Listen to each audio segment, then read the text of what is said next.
Last day, last morning here in ND. Ay, gising ako sa alarm.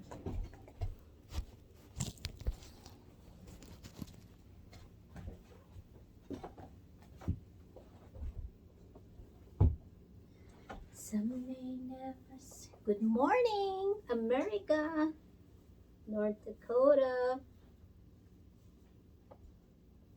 Time to go. My bag is packed and I'm ready to go.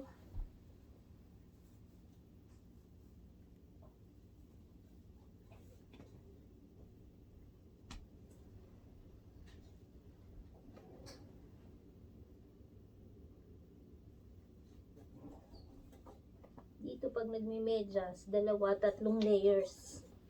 Kasi malamig. Hindi ko naman nasuot yung winter shoes ko. Binili ko. Alam mo guys, pumayat ako. Wala yung chan ko kasi nag-work ako.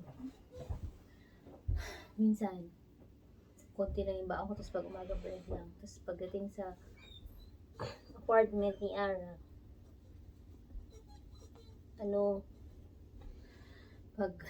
kung ano lang kakain akong konti, higa, minsan, hindi na ako nakaka-dinner.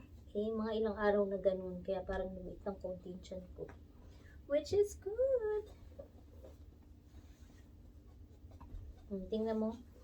First time in my whole life na nagsusot ako ng 3 layers ng medyas.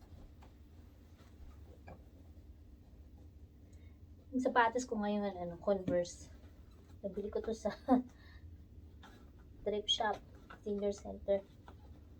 Parang $5 lang yan. Ganda pa eh. Ngayon ko palang masusuot. Kasi puti siya.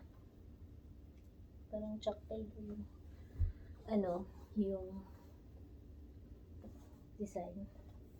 Hindi ko to ginagamit kasi nga talag kayo naglilinis, nag-scrub ng floor, map ng floor yan. Siyempre, lalagyan mo ng tubig yung floor. So, natatalsikan. Kaya nga yung Nike ko, tsaka yung Skechers, madudumi.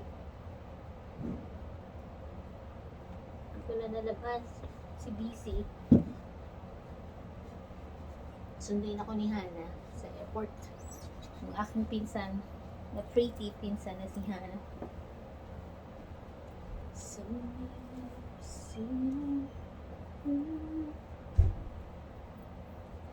who can bless?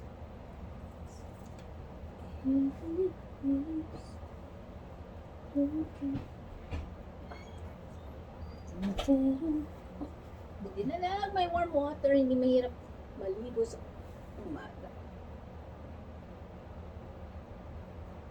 By the way, itong cup ko, nawala to eh.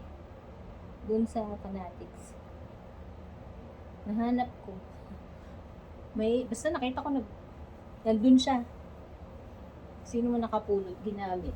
Nakita ko, nabalik ko.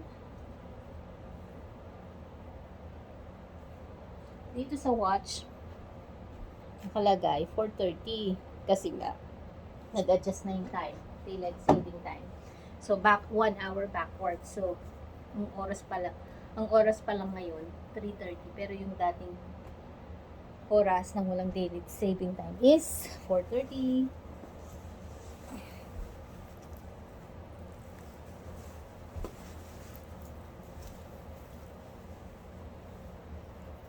Ganyan dito, doble-doble yung mga suot ko.